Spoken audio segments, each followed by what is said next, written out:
స్థానిక ఎలక్షన్ సంబంధించిన షెడ్యూల్ విడుదలైంది. సో కాంగ్రెస్ పార్టీకి స్థానిక ఎలక్షన్ సంబంధించిన విషయంలో కాంగ్రెస్ పార్టీకి జనాలు మొగ్గు చూపే అవకాశాలు కనిపిస్తూ ఉన్నాయి. అయితే ఎలక్షన్స్ అయితే 42% బీసీలకు రిజర్వేషన్ ఇస్తా అని చెప్పి కళ్ళబోలి మాటలు చెప్పి నమ్మించి దగా చేసిన ముఖ్యమంత్రి రేవంత్ రెడ్డి ఏం చేసిండా, జీవో తీసిండు, గవర్నర్ అప్రూవల్ పంపించిండు ఆర్డినెన్స్ కొరకు. ఆ ఆర్డినెన్స్ మీద గవర్నర్ గారు సంతకం పెట్టకముందే దాన్ని తిరస్కరించిలా ఏం జరిగిందని తెలియదు. అక్కడ నుండి ప్రైమ్ మినిస్టర్ పోయిందని అన్నారు. ఏం జరిగిందని ఏం తెలియదు, ప్రజలకు ఏం చెప్పలేదు. చెప్పకుండా మళ్ళీ జీవో తీసుకొచ్చి 42% రిజర్వేషన్ ఇస్తానని చెప్పి ప్రజలు మోసం చేస్తూ ఉన్నాడు. ఆ రిజర్వేషన్ పట్టుకొని మళ్ళీ ఈయనే మన సోషల్ మీడియా మొత్తం వైరల్ అవుతున్నాయి రేవంత్ రెడ్డి మాధవరెడ్డి ఫొటోస్. ఆ మాధవరెడ్డి అనే వ్యక్తితోని కోర్టులో పిటిషన్ వేయించి మళ్ళీ ఎన్నికలు జరపాలంటే కలేజా ఉండాలి, దమ్ము ఉండాలి. అంతే, ఎన్నికలు జరపాలని కేసీఆర్ కేసీఆర్ దగ్గర జిగర్ ఉండే దమ్ముండే కాబట్టి రాష్ట్రంలో ఎన్నికలు జరిగిన లోకల్ బాడీ. రేవంత్ రెడ్డి దగ్గర దమ్మున్నదా? గతంలో కాంగ్రెస్ ముఖ్యమంత్రుల దమ్మున్నదా? లోకల్ బాడీస్ నిర్వీర్యం చేసిన మొత్తం ఇక్కడ. ఇవాళ లోకల్ బాడీస్ ఎలక్షన్స్ లేక ప్రజలందరూ కూడా ఎంత ఇబ్బంది పడుతూ ఉన్నారు. సర్పంచ్ లేరు. ఇప్పుడు బతుకమ్మ దసరా ఉత్సవాలు జరుగుతున్నాయి. దసరా ఏర్పాట్లు కూడా ఎక్కడ కూడా అది లేదు. సర్పంచ్ ఉంటే స్థానికంగా ఉండే నాయకుడు ఏర్పాట్లను పర్యవేక్షించుకును, కానీ లేక ఇబ్బంది పడుతూ ఉన్నారు. నాకు తెలిసి 8వ తారీఖు రోజు అది జస్టిస్ ఈశ్వరరావు గారు కూడా చెప్పిళ్ళు ఆ ఎన్నికలు జరిగాయని చెప్పి. ఇదంతా రేవంత్ రెడ్డి ఆడుతున్న కపట నాటకం, బూటకపు నాటకం. ఎలక్షన్ జరిగాయి మాకు తెలిసిన తోడు జరిగితే మాత్రం బీఆర్ఎస్ పార్టీ ఎల్లప్పుడూ సిద్ధం.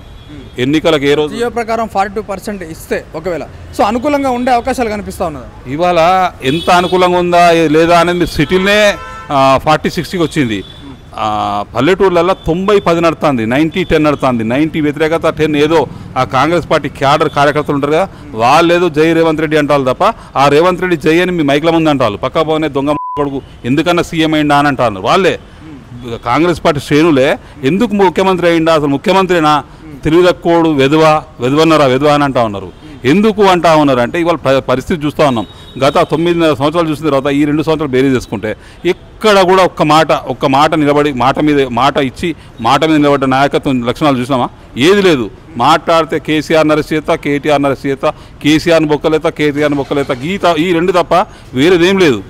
అది ఏత్తా అన్నప్పుడు ఏదో 10 మంది ఉంటారు కదా కేసీఆర్ కేటీఆర్ అంటే కోపం ఉన్నోళ్ళు. ఆ 10 మంది కొరకు మాట్లాడుతా 10 మంది సంతోషపడుతూ ఉన్నారు. ఏదో జరుగుతుందని చెప్తాను, బాంబులు వెళ్తాయి, ఏదో జరుగుతుంది. ఇప్పుడు మొన్న అంటాను, మొన్న దసరా పండుగ మంచిగా జరుపుకుంటాట. అరే దసరా పుట్టినప్పటి నుంచి జరుపుకుంటాను. కొత్తగా నువ్వు ఉన్నావు కాబట్టి ఇవాళ దసరా పండుగ మంచిగా అయితే లేదు. నువ్వు దసరా పండుగ మంచిగా జరుపుకొని చెప్తా ఉన్నావు కానీ పండుగ కరెక్ట్ అయితే లేదు. హిందూ సోదరులు బాధపడుతూ ఉన్నారు, ముస్లిం సోదరులు బాధపడుతూ ఉన్నారు, ప్రతి ఒక్కరు కూడా బాధపడుతున్నారు పాలన చూసి. ఈ ఎన్నికలు జరుగుతాయని నమ్మకం అయితే నాకు లేదు. ఒకవేళ కనుక దురదృష్టవశాత్తు ఎన్నికలు జరుగుతాయి ముఖ్యమంత్రి పీఠం ఖాళీ అవ్వడం ఖాయం. అందులో ఎలాంటి ఢోకా లేదు. ఎందుకంటే రాహుల్ గాంధీ బాగా నమ్ముతున్నాడు రేవంత్ రెడ్డి ఏదో పోటు పొడిచింది ఇక్కడ అని. అంటే రాహుల్ గాంధీ కూడా తప్పుడు ఇన్ఫర్మేషన్ ఇస్తూ ఉన్నారు. ఏంది 42% రిజర్వేషన్ ఇస్తూ ఉన్నాం, మేము 2500 మహిళలకు ఇస్తూ ఉన్నాం. రాహుల్ గాంధీ ఒక సవాల్ చెప్పింది కదా, మా ఆజ్ హమ్ మహిళ హంకో జోసన 2500 రూపాయలు దేరాయే. రాహుల్ గాంధీ అన్నాడు కదా, అక్కడ ఇస్తున్నాయని తెలుసు. లోకల్గా జరిగే రియాలిటీ ఏందనేది రాహుల్ గాంధీకి తెలియదు. ఒకసారి లోకల్ బాడీ ఎలక్షన్ జరిగిన తర్వాత ముడ్డి మీద తిరిగాం. ముడ్డి మీద రేవంత్ రెడ్డి కాంగ్రెస్ పార్టీ క్యాడర్ ముడ్డి మీద తింటారు. 100% కూడా ఇవాళ ప్రజలందరూ కూడా బాపు కేసీఆర్ కావాలని కోరుకుంటాం తప్ప వేరేదేం లేదు. అంటే మేము డబ్బా కొడతలేము, ప్రజల నుండి వచ్చే వాదనలు వినిపిస్తూ ఉన్నాం. ఇవాళ ప్రజల దగ్గర పోండి. ఇవాళ బతుకమ్మ ఉత్సవాలు జరుగుతుంది. ఇవాళ సద్దుల బతుకమ్మలో కన్ఫ్యూజన్ స్టేట్ గవర్నమెంట్ జీవో ఈరోజు జరుపుకోండి అని చెప్పి. అరే భయ్, నువ్వు ఏ అయ్యగాలని అడిగినావు? నిన్న 29వ తారీఖు కొంతమంది చేసుకున్నారు. క్లారిటీ ఉందా నీకు? ఎవరైనా మాట్లాడినావా? ఏం మాట్లాడు? నీకు సొంతంగా వచ్చే ఆలోచనలు బట్టి నువ్వు జీవోలు ఇచ్చుకుంటూ పోతావు. నువ్వు ఇవాళ 30వ తారీఖు ఇవాళ దసరా పండుగ సద్దుల బతుకమ్మ శారీస్ ఇస్తా అంటివి. ఏం శారీసు? వైట్ రేషన్ కార్డుల పేరున్న వాళ్ళకి గ్రూప్ లీడర్లకు ఇస్తా అంటే చెప్పి ఇచ్చినావా? ఒక చీరన్నా ఇచ్చినావా? ఎంత అబద్ధపు హామీలు, ఎంత అబద్ధం మాటలు. నోరు తెరితే అబద్ధం. వేరే 1-2 అవ్వలేదు. మిగతా ఏవైతే హామీలు చెప్పామో అవన్నీ అమలు అయినాయి. కావాలంటే మీరు గ్రౌండ్ వర్క్ చేసుకోవచ్చు, ప్రజల్లో వెళ్ళి నేరుగా అడగవచ్చు అన్నట్టు కూడా బట్టి విక్రమార్క డైరెక్ట్ స్టేట్మెంట్ ఇస్తా ఉన్నాను. నేను మీకు చెప్తా ఒక లైవ్గా. ఒక కాంగ్రెస్ పార్టీ నాయకుడు మా దగ్గరికే మాతోనే నేను కూడా బీఆర్ఎస్ అన్న కాంగ్రెస్ కాలేదా అంటే కాంగ్రెస్ అని చెప్తే తంతరన్న అంటాను. కాంగ్రెస్ పార్టీ మాది, కాంగ్రెస్ పార్టీ నాయకుడిని అంటే జనం ఉరికిచ్చి కొట్టేట్టున్నారన్నా, మేము కాంగ్రెస్ పార్టీ పేరు కూడా వాడే పరిస్థితి లేదన్నా అని చెప్పి కాంగ్రెస్ పార్టీ నాయకుడు నాతో చెప్పిన విషయం. అంటే ఎట్లా ఉందంటే ఘోరాతి ఘోరమైన పరిస్థితి ఉన్నది. మళ్ళీ 20-30 సంవత్సరాలు కాంగ్రెస్ పార్టీ రాకుండా రేవంత్ రెడ్డి గారు చేసిళ్ళు బ్రహ్మాండం. నా భూతో నా భవిష్యత్ అని పనిచేసిండు ఎవరు? రేవంత్ రెడ్డి. 2 సంవత్సరాలలో ప్రజలకు మొత్తం అరిచేతిలో స్వర్గం పెట్టిండు. ఇంకేం కావాలి ఇక? కాబట్టి రాబోయే రోజుల్లో ఎలక్షన్ జరగాలని మేము మనస్ఫూర్తిగా కోరుకుంటున్నాం.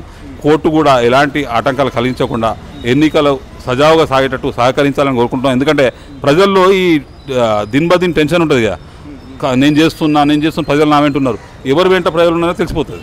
ఇవాళ మొన్న గద్వాల పోయిండు కేటీఆర్ గారు, గద్వాల జనం చూసినాం. నేను అచ్చంపేట పోయిండు, అచ్చంపేట జనం చూసినాం. ఆ జనం చూస్తూ ఉంటే పిచ్చి లేసిపోతున్నది వీళ్ళకు.